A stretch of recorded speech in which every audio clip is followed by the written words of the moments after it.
What's up, everybody? Welcome to John versus episode 11. It's the second part of our first two-part episode where we're covering a brilliant franchise. But before we get to that movie, my guest today, the notable prick, Erick Ibarra Moreno. How you doing this evening, sir? Well, I'm doing fine. Well, sort of fine. I'm kind of sick because something I ate was very bad to me today. But I would rather go through this than to watch. I actually had to watch both these movies to join this episode because I am a completionist at heart. So I had to watch the first one. So I have done already more than your other guests. I had to watch two of these Jagged Edges. I would rather be sick in the stomach than watch the two of those again. Yeah, a robust franchise. And actually, I will say before we even get into the movie, one of the few positive things I will say about the movie we're reviewing today is they do make an effort to like tie the movies together to the point that they even like do a small recap in this movie. If you didn't watch last week, watch last week's episode because we're talking about Jack and Jill. Well, there would be a two, but they didn't. They did the edgy way because they know it's a franchise. Jack and Jill, The Hills of Hell. People have been scared off. People do go missing around here. No one's ever really looked either. Can you help us?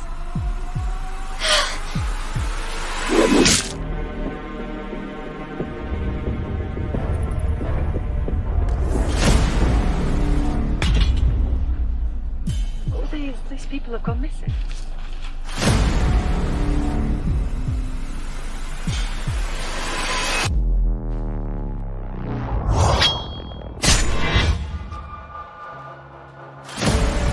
Can't keep hiding away like this. I'm not hiding. What are you doing? Do you want to come with us? What is this place? I don't know. But it looks like something's been here.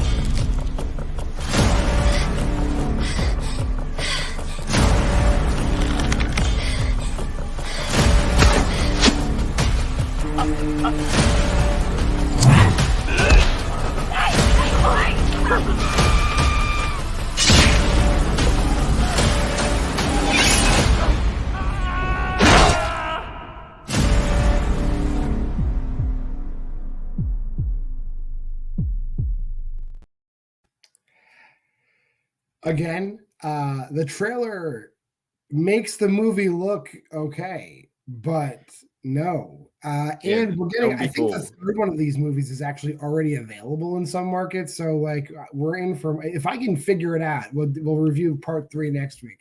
But, Erick, initial thoughts before we even start, like, ripping into this. What do you think?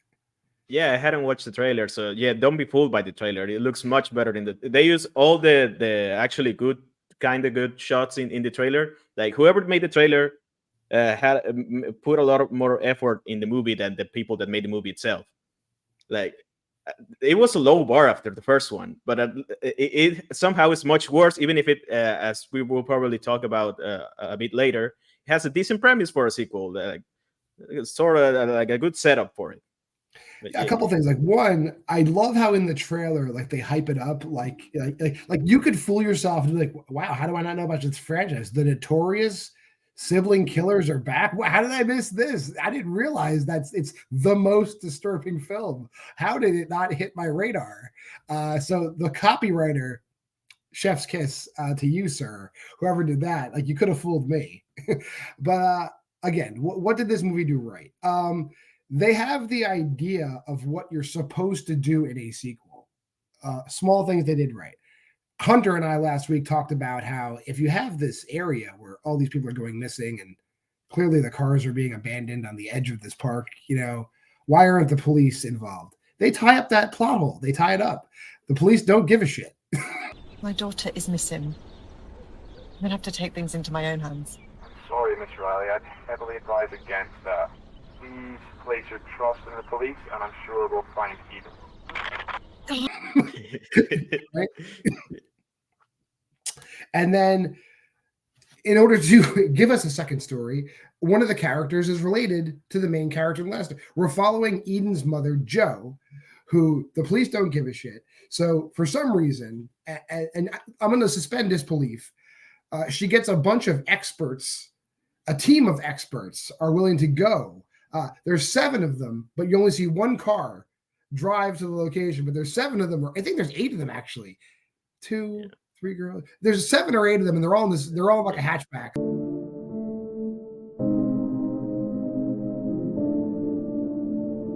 So whatever, figure it out yourself. That driving up to the spot. Are they really experts? I don't know. What do you think of this team of experts, Eric? Like I thought it was more like like the neighbors or something. Like, I heard the experts line, like the first guy that shows up to her door. But it's a bunch of experts and her best friend, the neighbor. I don't remember the names of the characters. Like none of them. But yeah, they split it. I think I'm pretty much sure that it was 7 because they split into groups, like 1 of 4 and the 2 mains and the first guy they met. Yeah, there's the map. Yeah. There's the orienteering expert, like the map expert. As we go, if we find any clues and signs of people passing through, I'll mark it on the map as a place of interest, and we can do a more thorough search of that area. Check it with the map. Her name is. No, that's not her name. Her name is. Let's see, Sarah, and she's a map expert. She's like an orienteering expert, but basically she has like a phone book sized map, and she just looks at it confused, and that makes her an expert over everybody else. Also has no hiking experience because she twists her ankle literally 5 minutes into like hiking. Really easily. Yeah, just doing nothing, like stepping on like a small incline. Oh, shit, Sarah, you okay? Oh, I think my ankle. And of course, they're not good actors. But, I'll buy she twists. I've twisted my ankle before. Never that easily, but I have twisted my ankle. We'll get back to that in a second. Then you have Mark, who's an ex-cop. If you don't know Mark, Richard Harfst, who in every single Jagged Edge movie, he is the disgraced father who dies in the first 5 minutes of every Jagged Edge movie. Now they've given him a bigger role in this movie. It's Mark, isn't it? We spoke on the phone. Hi, it's me. Then we have Jim, Richard Kovacs, who you'll get to later. He's just another dude. He's there to be a guy. He has a pocket knife. That's his character. His character is he carries a pocket knife. yeah. What? That's a knife. That's right. And there's 2 other women, May and Laura. Laura? May. I believe they don't have the expertise. They're just ladies who care. Ladies who care. Yeah. Her best friend, I think, is Nikki, but I don't know what's up with her. She just loves it. Like I said, all these people pile into one car and they drive to a trailer park, which is right. Trailer park. Yeah. It wasn't a trailer park before. Yeah. Now in the park, not only are there houses, not only are there like Airbnbs, which the people in the first movie rented, now there's a full-on trailer park there that has a staff. Good evening, guys. I trust you found everything that you'll need for your stay. I told a few of you earlier, but in case you didn't hear, the shower blocks are just at the bottom of the camp on the right-hand side. My name is Lindsay. I'll be here on site if you need anything at all during your stay. It's just so it's mind-boggling to me. Like it's staffed by a person, but no people that have worked there before have ever died. Yet the people that worked there abandoned the place and they hired one lady, which means they must know she was going to die. Yeah, they ask her like, "No, I'm new here." The main character asks, "Have you seen her daughter?" And then, "No, I haven't seen your daughter. I just started this year." Like everyone mysteriously quit. That's what she said. Like that's probably what the people that hired her told her, so that she wouldn't worry that they all die. Probably. Her whole character is she is friendly, and she takes out the trash at the wrong time. That's her whole character.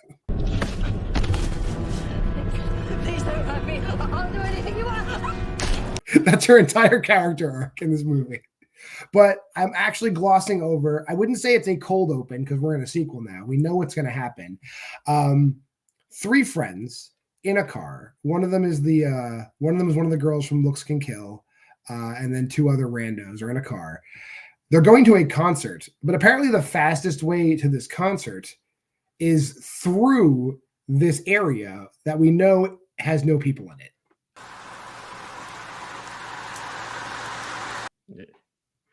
Yeah, she knew. They knew. How do you call it? A faster way. What do you call that? A shortcut. A shortcut. A shortcut. That's right. Yeah, But they're going to a the concert. car breaks down. Like I don't understand how the car breaks down. It's like they don't show it. They turn the lights on and they speed up, and then he hits the brakes and the car breaks down. It's like what a piece of shit car.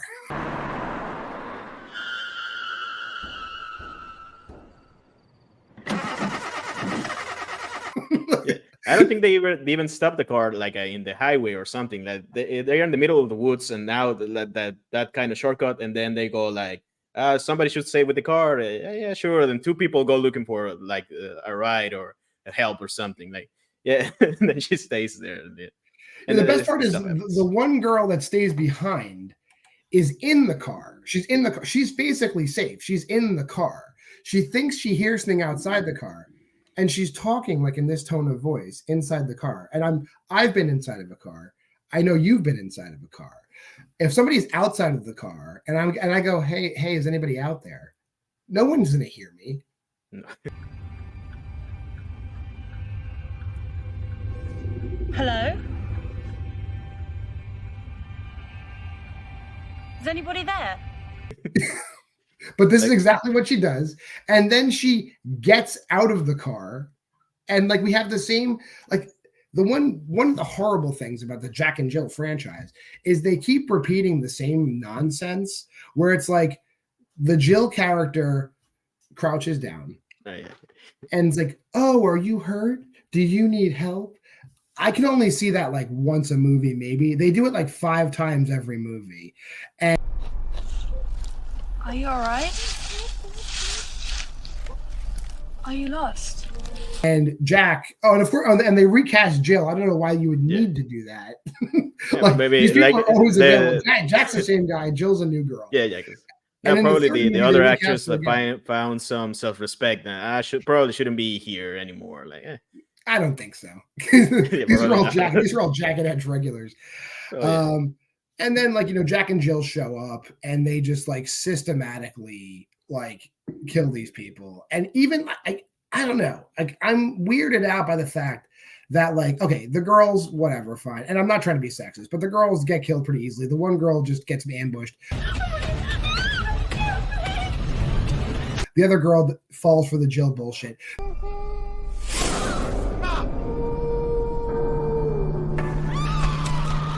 Then the guy runs. And actually, the funny thing, when the first girl is getting chased, she goes back to the car, and did she lock the door behind her? Like she got out of the car and locked it?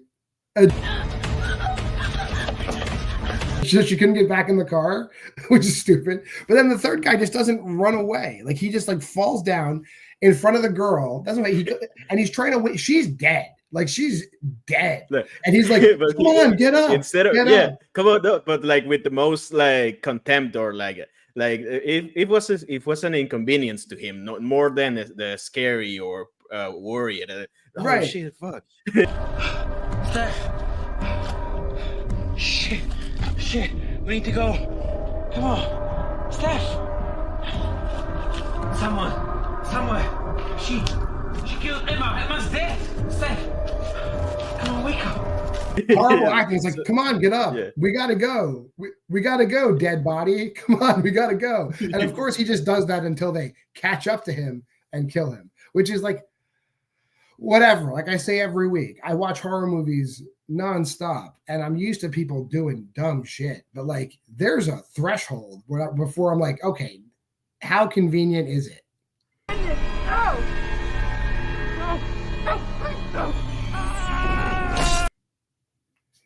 Yeah, there's only too much. Yeah, that's only the first like 5 or 6 minutes of the movie, and at least they had the pretty. I think that the shots from that part, like the one where Jack is like in front of the car and the light goes, makes like a good shadow of him. That's one of the few good shots in the movie, like decent, not like good, but decent, competent. Like you could tell like the director fancies himself like a cinematographer. There's lots of nature shots. There's like shots of nature that you never return to. Like they're here, but then there's a shot of a waterfall. There's a shot of like waves crashing on the shore, which I need to mention. You watched the first movie. In the first movie, Jack and Jill live in like a unfinished teepee on the top of a hill, right? Yeah. In this movie, they live in a cave by the ocean. Where did the ocean come from?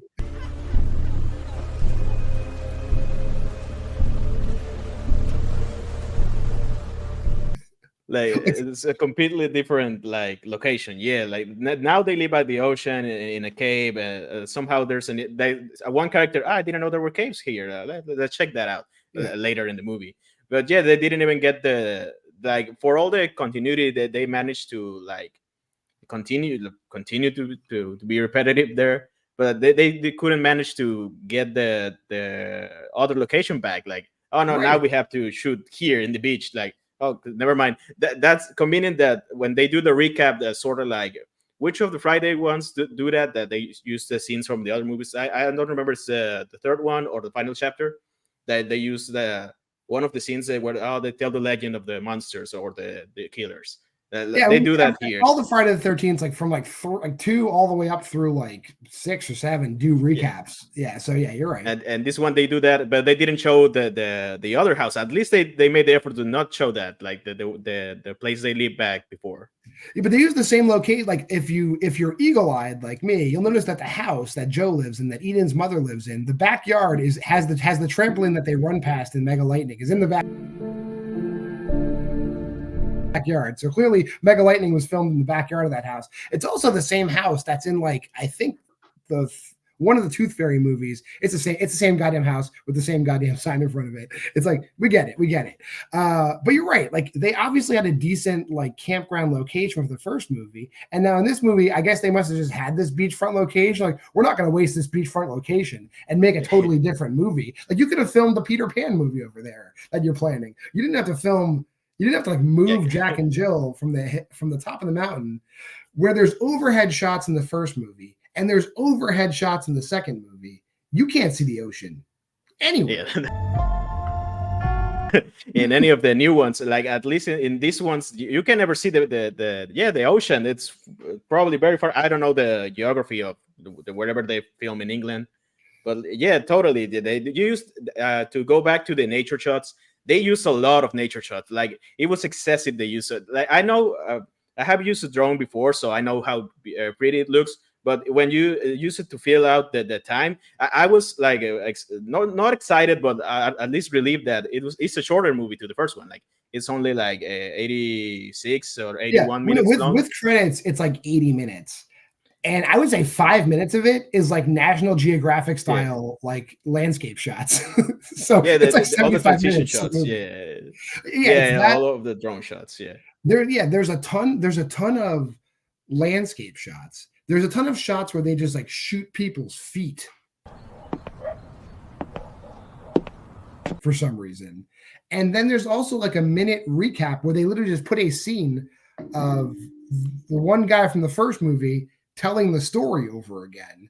So like there's maybe 70 minutes of actual stuff that happens in this movie, and they still find a way to make it seem way long. Yeah, I wouldn't be surprised if they use like mostly stock shots. Like there's nothing wrong with to use stock footage to fill out the movie, but the very least the first half the first half of the first half is mostly those shots, like just transition shots, and it makes it look worse when the quality of the camera is much better in the nature shots than it is in the rest of the movie, because it makes it actually look worse. I've seen that in a lot of independent movies. Yeah, like the shot of the waterfall. Like I thought it was so crisp. I thought it was CGI, and I'm like, why would they put a CGI waterfall like in the middle of this movie? But you're probably right. It probably is just a really good shot interspliced in this nonsense.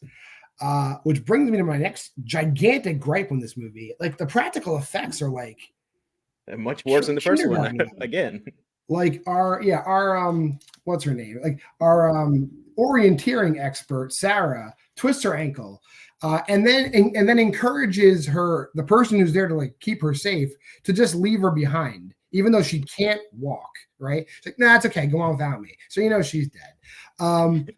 they do the whole wrong turn thing where she's shot with an arrow, right? The arrow goes through her neck. When she falls down, the arrow does not have a back. There's no, like, it's just the front of the arrow because she's like lying on her back and there's no broken arrow shaft or anything. There's no back to the arrow. It's literally just, they only paid for the front, half the prop. Half the prop is coming out of her neck. That's right. And speaking of the makeup effects, like even for all the faults of the first one, at least the deformity of the second rate, the Hills Have Eyes rejects, as you said in the last episode, like they look decent enough in the first one. Here, it really looks like a mask that you can peel at any moment, like that. Yeah, it's like that putty you buy at Spirit of Halloween. And honestly, I would say like we've gone from like B grade Hills Have Eyes to cosplay Phantom of the Opera Undertaker era WWE. They both have that crap on their face, but it's not a mask, it's makeup, and it's like clearly melting under the non-lights that they have. It looks like absolute garbage. Not to mention, like the cave they live in is strewn with bones, but the camera shoots it so close up, you can see they are like party themed. The skull of the it's a pretty obvious prop, like the skull of the Eden is the name of the main character of the last one. Like they show Eden, they show her the skull much later in the movie. It really looks like a prop, like not even like a good skull prop, like it's a ship prop, like it's a shiny white plastic, like Oriental Trading Company thing you would buy in bulk.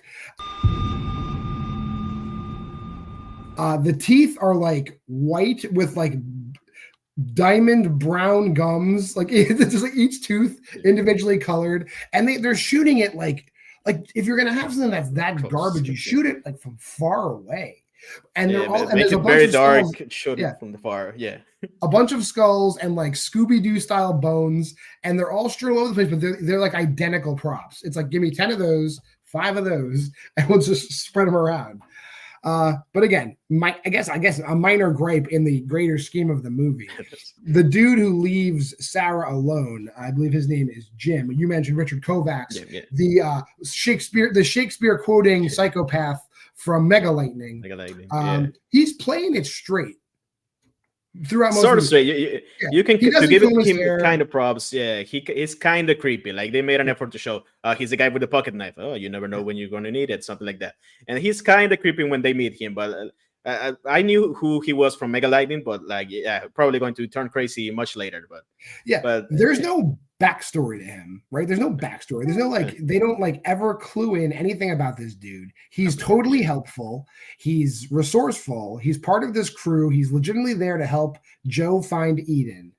He's the first character to stumble upon Jack and Jill's cave, but he's like all for it. He is like Henry Rollins' character in Wrong Turn 2. He finds Jill, who was present at Laura's death, but somehow she beats him back to the cave when whatever. But she's in there, Jack's already found, and the worst ever fight choreography proceeds as he beats her up. There's a scene when he kicks the ground, like she's on all fours, like she's selling up to take the kick to the ribs. He toes the ground 2 feet away from her, and dirt flies in the air, and she sells it like a claymore.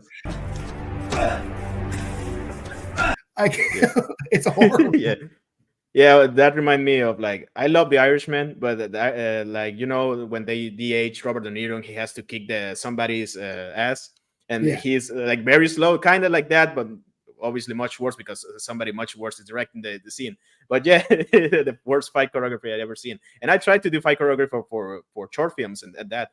I wouldn't be proud of myself, but now that I watch Jagged Edge movies, I cannot do much worse than that, probably. I mean, I was a professional wrestler for 20 years, and so I'm pretty confident in my ability to do fight choreography. This is like every 12-year-old's first backyard wrestling match.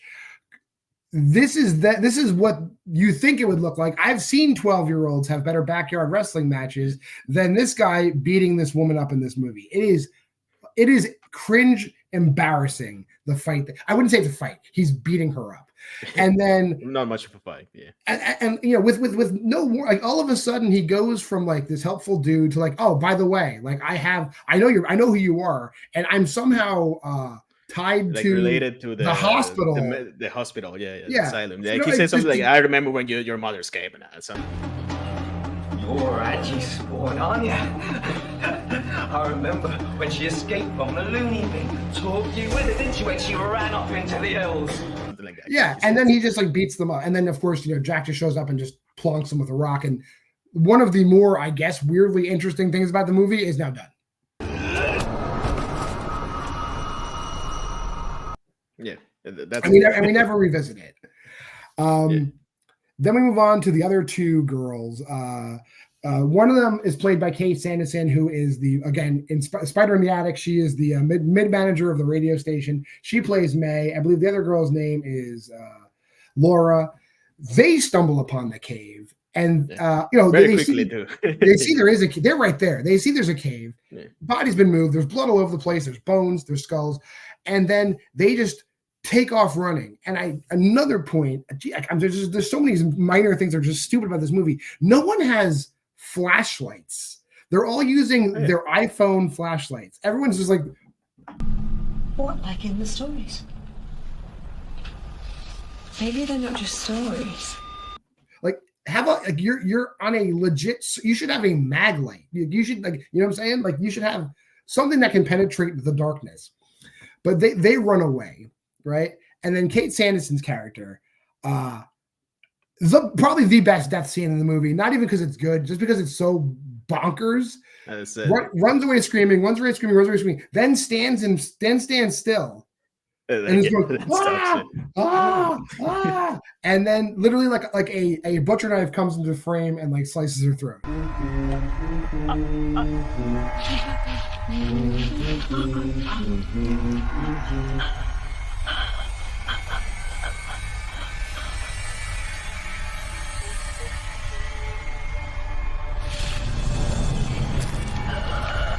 It's like, dude.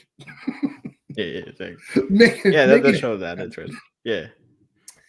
The other girl, I believe, gets captured, and that's also like a willy-nilly thing. It's like they kill some people. Sometimes they kill, sometimes they kidnap. Yeah. It's like, make up your mind. Like, Jack clearly wants to kill everybody. He wants to kill people. Jill, not so much. And I should mention that their ability to speak has somehow regressed from the first movie to the second, and their ability to speak wasn't even good in the first movie. I digress. So now we're left with just our boy Mark, the ex-cop, and then the two ladies who have no hiking experience, yet he's paired with the two of them, and all the other experts are paired together, which makes no sense. Usually you want to divvy up the talent a little better than that. Jack and Jill ambush them. Even though he's able to dodge the axe a few times, he stops dodging and just screams and gets axed. Awesome. Yeah.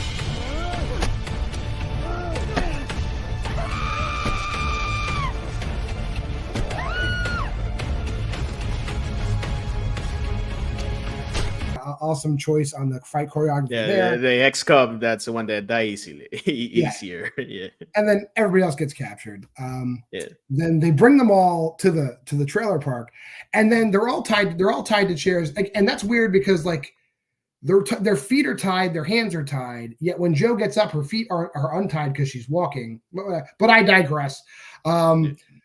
The three of them are tied up, and then they randomly choose to just come in and strangle Laura for no reason. Like, they tie her up, they leave her alive. They're sitting there tied up. They just walk in and strangle her. With a rope. Yeah, that's right. And it's like, and it's the least convincing strangulation I've ever seen.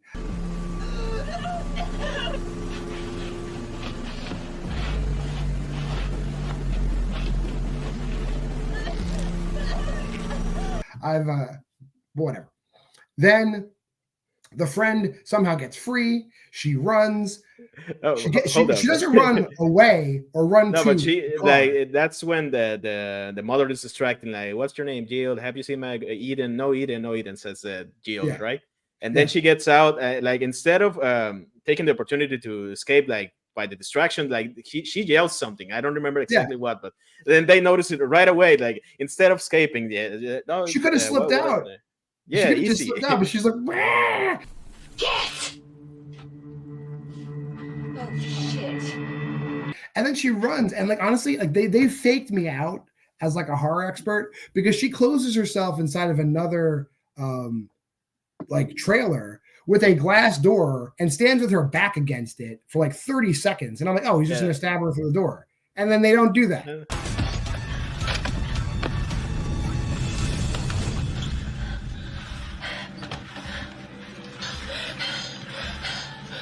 And that's a shame. So she's like, she's not hiding. She's not hiding. She's back first against a glass door, so they know exactly who you are. And then she just like walks into the place, which with a door that doesn't lock, and just sits on the couch.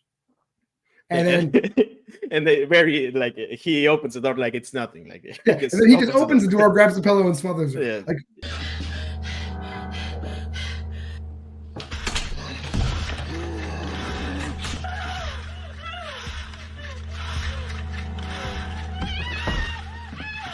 what a chase scene! What a chase scene! Yeah, what an effort. Yeah. So we're left with just Joe, who I guess has gained the trust of these wacky kids because they take her to where Eden is, and Eden is a plastic skull now. What is it? Eden. Plastic skull. And Joe becomes their new mommy, and then the movie just ends.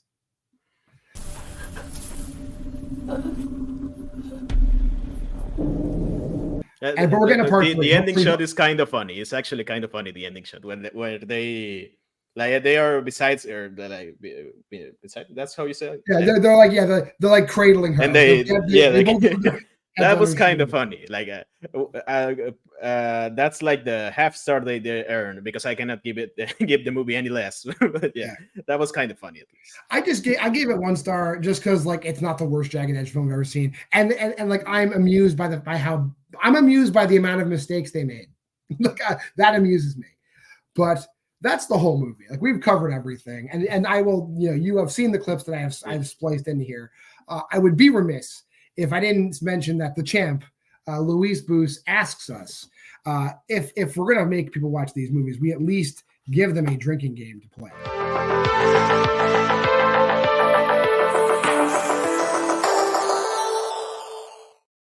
So Eric, if you and a bunch of friends were getting together to watch this movie, what's something you would have them do?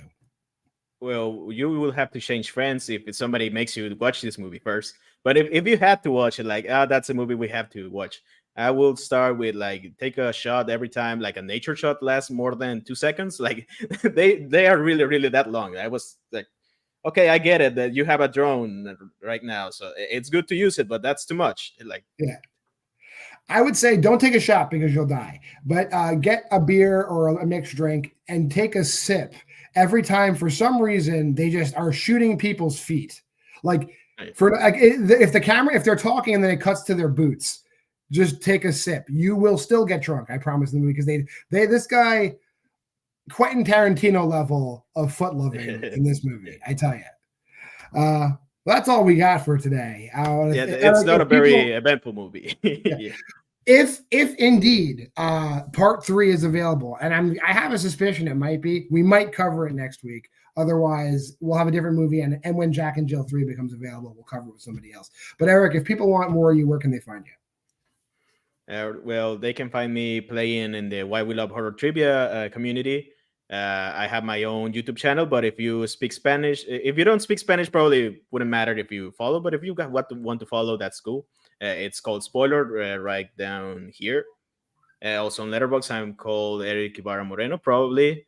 I play in most of the other leagues if you're familiar with the trivia community, or if you watch like any place that somebody else mentions in the Why We Love Horror Trivia, I'm also there, so you can find me there.